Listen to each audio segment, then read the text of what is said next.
ಒಂದು ಕಾಲದಲ್ಲಿ ಭಾರತ ದೇಶದ ದಕ್ಷಿಣ ಭಾಗದಲ್ಲಿ ವೀರ ಮತ್ತು ನ್ಯಾಯಪ್ರಿಯ ರಾಜನೊಬ್ಬನಿದ್ದ. ಅವನ ಹೆಸರು ವೀರಸಿಂಹ. ಅವನು ತನ್ನ ರಾಜ್ಯವನ್ನು ಪ್ರೀತಿಯಿಂದ ಮತ್ತು ಧರ್ಮದ ಮಾರ್ಗದಲ್ಲಿ ಆಳುತ್ತಿದ್ದ. ಅವನಿಗೆ ತನ್ನ ಪ್ರಜೆಯ ಮೇಲಿನ ಕಾಳಜಿ ತುಂಬಾ ಹೆಚ್ಚು. ಯಾರಿಗೂ ಅನ್ಯಾಯವಾಗಬಾರದು ಎಂಬುದು ಅವನ ಪ್ರಮುಖ ಗುರಿ. ವೀರಸಿಂಹನ ರಾಜ್ಯವು ಹಸಿರು ಹೊಲಗಳಿಂದ, ನದಿಗಳಿಂದ ಮತ್ತು ಸುಂದರವಾದ ಪರ್ವತಗಳಿಂದ ಕೂಡಿತ್ತು. ಪ್ರಜೆಗಳು ಶಾಂತಿಯಿಂದ ಬದುಕುತ್ತಿದ್ದರು. ರೈತರು ಹೊಲಗಳಲ್ಲಿ ಸಂತೋಷದಿಂದ ಕೆಲಸ ಮಾಡುತ್ತಿದ್ದರು. ವ್ಯಾಪಾರಿಗಳು ನಿಷ್ಠೆಯಿಂದ ವ್ಯವಹಾರ ಮಾಡುತ್ತಿದ್ದರು. ಎಲ್ಲೆಡೆ ಸಮೃದ್ಧಿ ಮತ್ತು ಸಂತೋಷವೇ ಕಂಡುಬರುತ್ತಿತ್ತು. ಒಂದು ದಿನ, ರಾಜ್ಯದ ಗಡಿಯಲ್ಲಿ ಶತ್ರು ಸೇನೆ ದಾಳಿ ಮಾಡಲು ಸಿದ್ಧವಾಗಿರುವ ಸುದ್ದಿ ಬಂತು. ಸಚಿವರು ಮತ್ತು ಸೇನಾಧಿಪತಿಗಳು ರಾಜನ ಬಳಿಗೆ ಬಂದು, ಮಹಾರಾಜನೇ, ನಾವು ಯುದ್ಧಕ್ಕೆ ಸಿದ್ಧರಾಗಬೇಕು ಎಂದು ಹೇಳಿದರು. ವೀರಸಿಂಹ ಶಾಂತವಾಗಿ ಯೋಚಿಸಿ, ಯುದ್ಧವು ಕೊನೆಯ ಮಾರ್ಗ. ಮೊದಲು ಶಾಂತಿಯ ಮಾತುಕತೆ ನಡೆಸೋಣ ಎಂದನು. ಆದರೆ ಶತ್ರುಗಳು ಶಾಂತಿಗೆ ಒಪ್ಪಲಿಲ್ಲ. ಹೀಗಾಗಿ ವೀರಸಿಂಹ ತನ್ನ ಸೇನೆಯೊಂದಿಗೆ ಯುದ್ಧಕ್ಕೆ ಹೊರಟನು. ಯುದ್ಧ ಭೂಮಿಯಲ್ಲಿ ಅವನು ಧೈರ್ಯದಿಂದ ಹೋರಾಡಿದ. ತನ್ನ ಸೈನಿಕರಿಗೆ ಆತ್ಮವಿಶ್ವಾಸ ತುಂಬಿದ.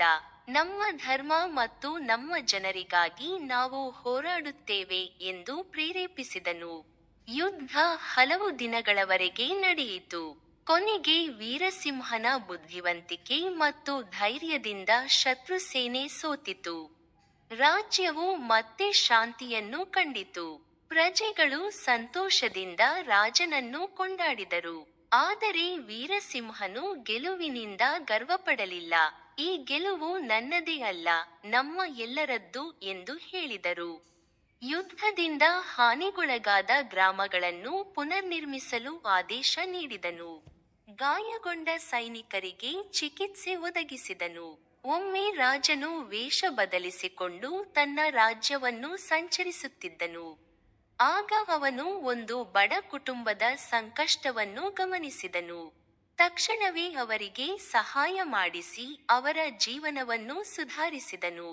ಈ ಘಟನೆಯಿಂದ ರಾಜನಿಗೆ ತನ್ನ ಪ್ರಜೆಯ ನಿಜವಾದ ಸಮಸ್ಯೆಗಳು ತಿಳಿಯಿತು.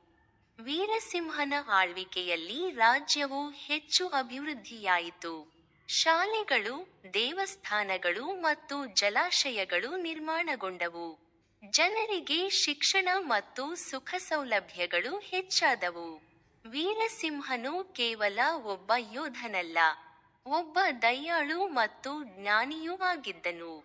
ಅವನ ಕಥೆ ಇಂದಿಗೂ ಜನರಲ್ಲಿ ಪ್ರೇರಣೆಯಾಗಿ ಉಳಿದಿದೆ.